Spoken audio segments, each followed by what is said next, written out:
नमस्कार, nation TV Bharat में आपका स्वागत है। मैं हूं सोनी। आइए आज की खास खबरों से कराते हैं रूबरू। खबर यूपी के बलिया से है, जहां सिकंदरपुर थाना क्षेत्र अंतर्गत बालूपुर रोड निवासी बलिया पहुंची एसपी से मिलने पीड़ित अलका देवी का आरोप है। बीते 25 अक्टूबर को सूदखोरों ने दबंगई दिखाते हुए दुकान में घुसकर मेरे पति के साथ जमकर मारपीट किया और इस दौरान पिस्टल निकालकर धमकी देते हुए कनपट्टी पर सटाई। मारपीट का वीडियो भी वायरल हो गया है।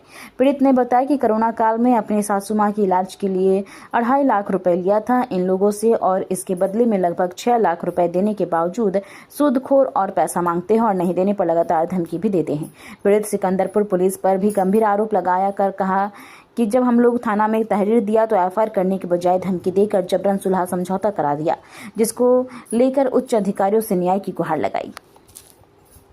नाम और परिचय बता दें। मेरा नाम अलका है। मेरे पति भगवान जी हैं।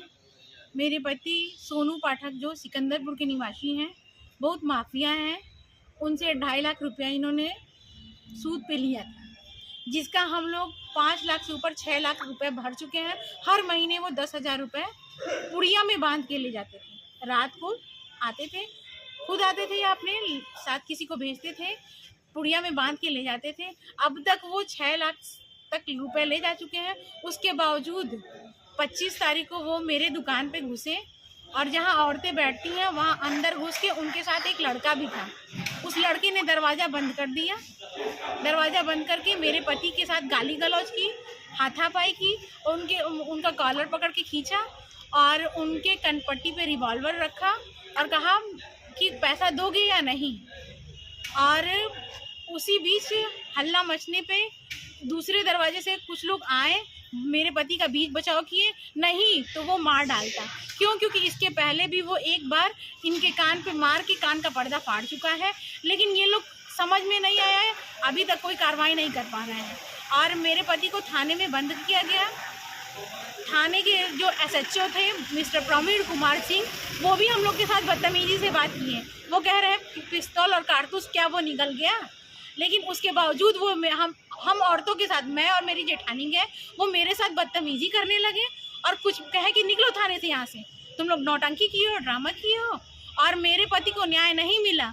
उसके बावजूद नारायण पांडे और कुछ बड़े बुजुर्ग मिलके, बहुत ढेर सारे 15 पंडित लोग आए थे, हम लोग के ऊपर दबाव बना के और कहे कि सुलह करोगी या नहीं, सुलह नहीं करोगी तो आगे बहुत बुरा होगा। और मेरे साथ बहुत बदतमीजी से पेश आए और दबाव बना के मेरे हाथ से ही सुलहनामा लिखवा के और थाने में डलवाए। और ये सारा घटना कब घटी है? ये घटना 25 तारीख को घटी है और ये सारा सुलह कब हुई है? 25 से 26 को सुबह हुई है। और सर ये सारा घटना, सारा षड्यंत्र ये रचा जाता है। सफीक जो चूड़ी वाले हैं, मेरे दुकान के पास रहते हैं, ये भी उस षड्यंत्र में शामिल है और सफीक हम लोग को हमेशा धमकी देते हैं। क्या इसमें कोई एफआईआर वगैरह अभी तक? सर एफआईआर कोई दर्ज नहीं। आप बलिया आई हुई किस लिए? हम डीएम के पास और पुलिस अधीक्षक के पास आए हैं। क्या चाह रही हैं?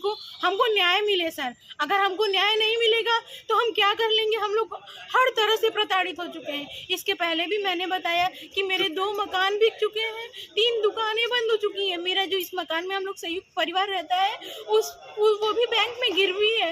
ये लोग दबाव बना रहे हैं, ब्राह्मण लोग दबाव बना रहे हैं कि वो मकान हम लोग बेच दें। हर तरह से षड्यंत्र रच रहे हैं कि वो मकान। रो क्यों रही है? सर इतने पीड़ित हो गए हम लोग, इतने पीड़ित हो गए हैं कि क्या करें। हम लोग पास अब कुछ भी नहीं बचा। हम लोग के बच्चे पढ़ने नहीं जा रहे हैं, हम लोग घर पे बैठे हुए हैं। मेरा घर का बच्चा, मेरी जेठानी का लड़का दुकान चलाता है। ये लोग बहुत ज्यादा प्रताड़ित करते हैं। इस समय जब गए थाने पे तो एसएचओ साहब क्या कहे?